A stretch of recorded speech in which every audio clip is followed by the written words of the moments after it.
금요일 새벽 예배를 하나님 앞에 올려드리겠습니다. 오늘 우리에게 주신 하나님의 말씀 신명기 22장 1절에서 8절 말씀입니다. 내 형제의 소나 양이 길 잃은 것을 보거든 못 본 채 하지 말고 너는 반드시 그것을 끌어다가 내 형제에게 돌릴 것이요 내 형제가 내게서 멀거나 또는 내가 그를 알지 못하거든 그 짐승을 내 집으로 끌고 가서 내 형제가 찾기까지 내게 두었다가 그에게 돌려줄지니 나귀라도 그리하고 의복이라도 그리하고 형제가 잃어버린 어떤 것이든지 내가 얻거든 다 그리하고 못 본 채 하지 말 것이며 내 형제의 나귀나 소가 길에 넘어진 것을 보거든 못 본 채 하지 말고 너는 반드시 형제를 도와 그것들을 일으킬지니라. 여자는 남자의 의복을 입지 말 것이요 남자는 여자의 의복을 입지 말 것이라. 이같이 하는 자는 내 하나님 여호와께 가증한 자이니라. 길을 가다가 나무에나 땅에 있는 새의 보금자리에 새 새끼나 알이 있고 어미새가 그의 새끼나 알을 품은 것을 보거든 그 어미새와 새끼를 아울러 취하지 말고 어미는 반드시 놓아줄 것이요 새끼는 취하여도 되나니 그리하면 내가 복을 누리고 장수하리라. 내가 새 집을 지을 때에 지붕에 난간을 만들어 사람이 떨어지지 않게 하라. 그 피가 내 집에 돌아갈까 하노라. 아멘. 이 땅을 살아가는 우리 그리스도인들은 청지기의 사명을 가지고 있습니다. 청지기란 주인이 맡긴 것들을 주인의 뜻대로 관리하는 역할을 말합니다. 다시 말하면 우리는 하나님의 뜻에 충성하는 삶을 살아가야 합니다. 오늘 함께 읽은 본문 말씀은 일상에서 일어날 수 있는 여러 가지 정황에 적용할 수 있는 율법들로 구성되어 있습니다. 이 율법들 역시 하나님께서 원하시는 뜻이 있습니다. 바로 관계에서도 청지기적 사명이 있다는 것입니다. 본문 말씀을 통해서 우리에게 맡겨주신 가장 큰 계명, 하나님을 사랑하고 이웃을 사랑하는 것, 이 귀한 주님의 사명을 우리가 감당할 수 있기를 원합니다. 먼저 이 사명을 감당하기 위해서 공동체 안에서의 배려가 필요하다고 말씀합니다. 오늘 본문 1절에서 3절 말씀은 습득한 물건에 관한 규정이 나오고 있습니다.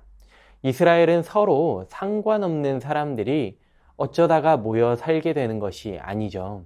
그들은 다 같은 조상의 자손들이고 동시에 여호와와 언약을 맺은 자들로 구성되어 있는 이 언약 공동체입니다. 그래서 오늘 본문을 시작할 때에도 너의 형제라고 부르고 있습니다.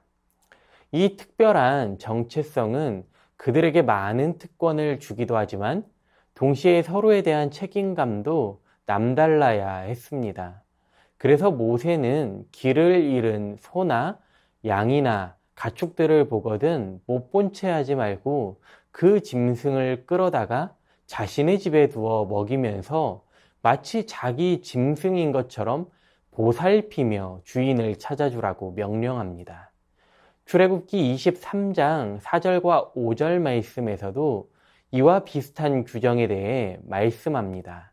내가 만일 내 원수의 길 잃은 소나 나귀를 보거든 반드시 그 사람에게로 돌릴지며 내가 만일 너를 미워하는 자의 나귀가 짐을 싣고 엎드러짐을 보거든 그것을 버려두지 말고 그것을 놓아 그 짐을 부릴지니라 라고 말씀합니다. 사람들의 불편한 관계 때문에 이 짐승들까지 피해를 입어서는 안 된다는 것입니다. 물론 이러한 원칙은 가축들에게만 한정되는 것이 아니라 모든 물건에 적용되는 말씀입니다. 대부분의 고대 사회가 찾은 자들의 권한을 인정해 주었기 때문에 경우에 따라서는 주인이 나타났음에도 불구하고 돌려주지 않으려는 일들이 종종 벌어지곤 했습니다. 그래서 이러한 문제에 대한 법률을 고대 근동의 법전들도 다루고 있으며 오늘 성경 말씀에서도 이러한 문제에 대해 어떻게 해야 하는지 말씀해 주시는 것입니다. 오늘날 대부분 사람들이 남이 잃어버린 물건을 습득하면 찾아서 돌려주려고 하기보다는 찾음자가 임자라는 이 가치관으로 살아가고 있습니다. 그러나 하나님께서는 그리스도인은 달라야 한다고 말씀합니다. 내 물건이 나에게 소중한 것만큼 다른 사람도 마찬가지라는 것이죠. 그래서 이어지는 4절 말씀 보시면 내 형제의 낙이나 소가 길에 넘어진 것을 보거든 못 본 채 하지 말고 너는 반드시 형제를 도와 그것들을 일으키라고 말씀합니다. 도움이 필요한 사람들을 목격하면 그냥 지나가지 말라는 것입니다. 반드시 내 형제를 도와 그것들을 일으키라고 말씀합니다. 당시 시대에서 낙이나 소는 수송수단으로 삼아 짐을 싣고 다녔습니다. 짐을 싣고 가던 짐승이 넘어졌다는 것은 매우 심각한 상황입니다. 싣고 있던 물건들 때문에 짐승이 다시 일어서는 것이 쉽지 않습니다. 그래서 이러한 상황을 본 사람이 이 사실을 모른 채 하지 말라는 것이죠. 발을 걷어붙이고 그 형제를 도와 짐승을 일으켜 세우라는 것입니다. 하나님의 백성의 참된 모습은 바로 이와 같은 모습이어야 합니다. 교회 공동체는 그냥 세워진 공동체가 아닙니다. 하나님께서 세워주신 공동체입니다. 그러므로 우리에게 꼭 필요한 마음의 자세가 바로 이와 같습니다. 형제의 잃어버린 물건을 나의 것처럼 귀하게 여기는 마음, 잃어버린 형제의 애타는 마음을 공감하며 돕는 마음, 나아가 어려움에 처한 이웃을 보고 그냥 무심코 지나가는 것이 아니라 두 팔을 걷어붙이는 모습이 오늘 그리스도인들이 가지고 있어야 할 성품입니다. 두 번째로 공동체 안에서의 질서를 지켜야 함을 말씀하고 있습니다. 이어지는 5절 말씀은 남자와 여자, 성의 차이에 대해 말하고 있습니다. 남자는 여장을, 여자는 남장을 하고 돌아다니지 말라고 합니다. 이와 같이 모세가 여자가 남자처럼 차려입고 다니는 것을 금하고 남자가 여자처럼 차려입고 다니는 것을 금하는 이유는 바로 하나님께서 지정해 주신 이 남성과 여성의 차이를 무시하지 말아야 하기 때문입니다. 이러한 모습을 하나님 앞에서 가증스러운 일이라고 말합니다. 신명기 12장 31절 말씀을 보시더라도 가증스러운 일에 대해 말씀하고 있습니다. 내 하나님 여호와께는 내가 그와 같이 행하지 못할 것이라 그들은 여호와께서 꺼리시며 가증히 여기시는 일을 그들의 신들에게 행하여 심지어 자기들의 자녀를 불살라 그들의 신들에게 드렸느니라. 바로 이 이방 종교의 여러 가지 풍습에 대해 가증스러운 일이라고 말씀하고 계십니다. 실제로 이성의 복장을 착용하는 것이 고대 근동의 일부 종교에서 행해졌다는 기록이 있습니다. 특히 이스타르라는 이 여신을 숭배하는 종교에서 이러한 일들이 행해졌었는데, 그러니까 다시 말하면 여자가 남자처럼 차려입고 남자가 여장을 하고 다니는 모습은 이방 종교에서 비롯된 이러한 풍습이기 때문에 하나님의 백성인 이스라엘 백성들은 이러한 일을 삼가야 합니다.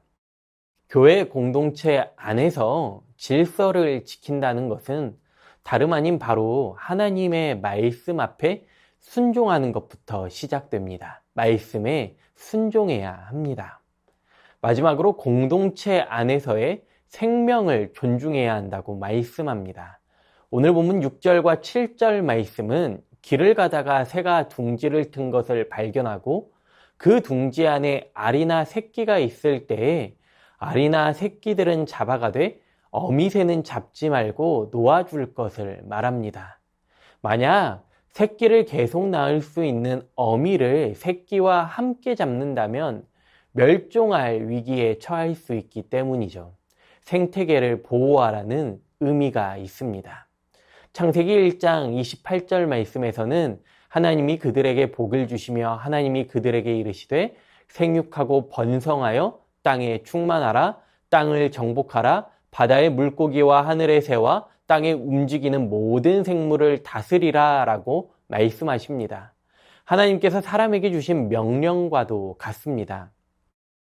또한 이어지는 8절 말씀은 건축하는 자의 의무에 대해 말씀합니다. 고대 근동의 집들은 대부분 지붕이 평평한 옥상으로 되어 있었습니다.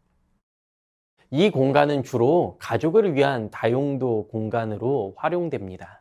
음식이나 곡식을 말릴 때, 또한 식량을 저장해 둘 때 사용되기도 했고, 가족들이 이곳에 모여 함께 교제하거나 손님을 맞이하는 장소로도 사용했습니다. 더운 밤에는 이곳에 올라와서 가족들이 잠을 청하기도 했습니다. 다양한 생활을 하는 이 공간을 만들 때 꼭 난간을 만들라고 말씀합니다.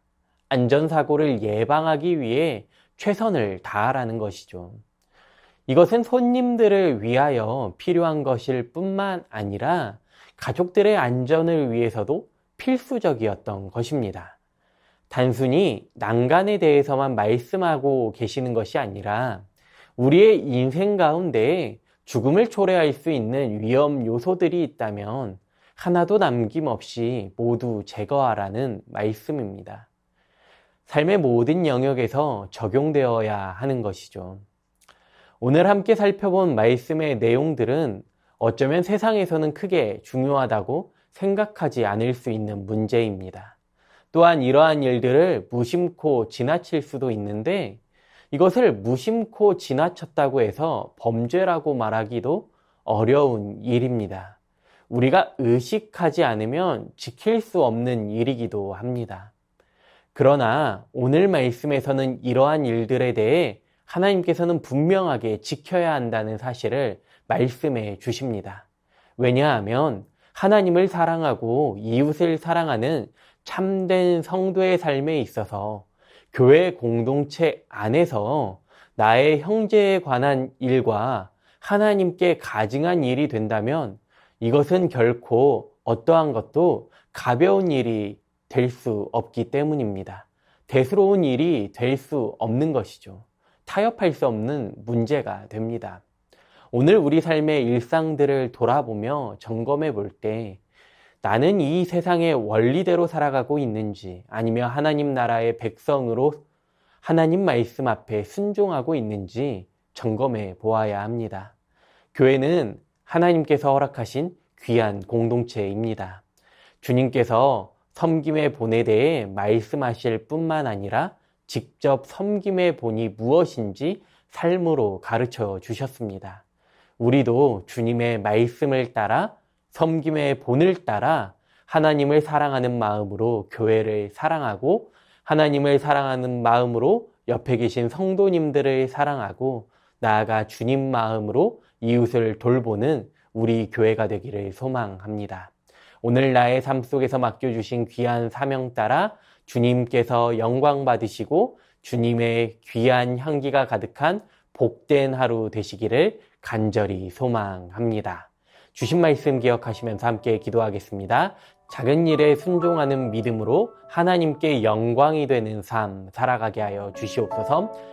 우리에게 맡겨주신 이웃들을 돌아보는 인생 되게 하여 주시옵소서. 하나님을 사랑하듯 교회를 사랑하고 섬기는 새순교회 되게 하여 주시옵소서. 오늘 나의 삶을 통해 주님 영광 받아 주시고 나의 삶 속에서 그리스도의 향기 가득한 하루 되게 하여 주시옵소서. 주신 말씀 기억하시면서 함께 기도하겠습니다.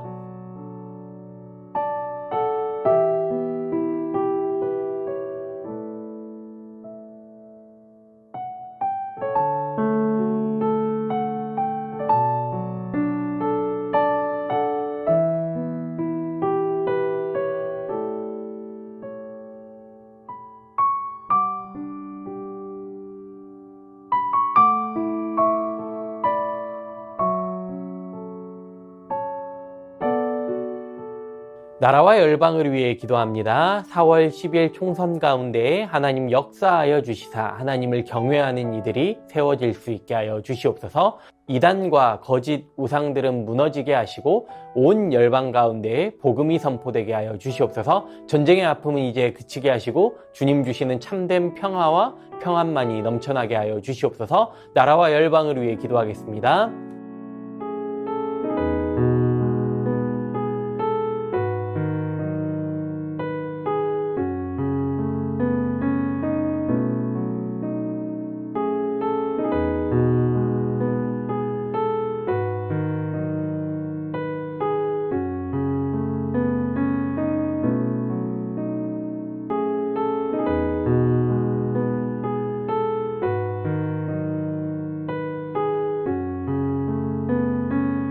교회를 위해 기도하겠습니다.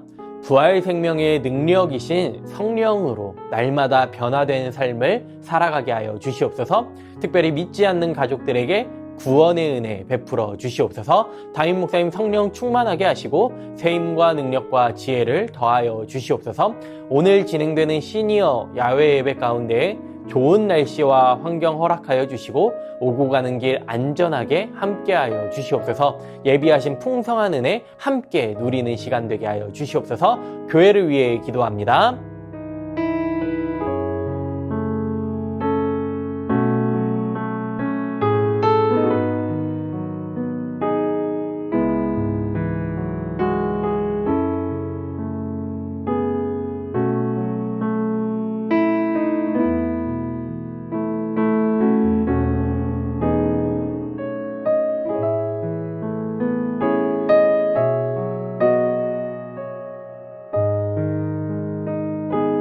마지막으로 선교사님과 환우분들을 위해 기도합니다. 과테말라 도익찬 노행자 선교사님을 위해 기도하실 때 4월에 퇴원 이후 9개월 동안 약물로 치료한 결과를 검사하고 결과에 따라 계속 약물로 치료해야 되는지 시술해야 될지를 결정하게 되는데 더 이상 악화되지 않고 회복된 결과가 있게 하여 주시옵소서. 못다한 건강검진과 치료가 잘 진행되게 하여 주시옵소서. 스리랑카 박수키 선교사님 위해 기도하실 때 호스텔 아이들이 4월 방학 기간을 보내고 4월 말에 돌아오는데 건강하게 돌아오게 하여 주시옵소서. 스리랑카와 방글라 가운데 주님의 은혜 넘치게 하시고 보호하심이 아이들 위해 있게 하여 주시옵소서. 환우분들을 위해 기도합니다. 정석현 집사님의 아버님 췌장암 모든 치료 과정 가운데 희망을 놓지 않게 하시고 이겨내고자 하는 의지와 체력 주시고 하나님 회복시켜 주시옵소서. 염점동 집사님 전립선 암 수술 이후 회복 가운데 있습니다. 이후 모든 과정 가운데 하나님의 인도하심을 신뢰하게 하여 주시옵소서. 조국빈 집사님 직장암 수술 이후 항암 중에 있습니다. 암세포를 남김없이 제거하여 주시고 완전한 회복 허락하여 주시옵소서. 한양님 권사님 목 디스크 통증으로 치료받고 있습니다.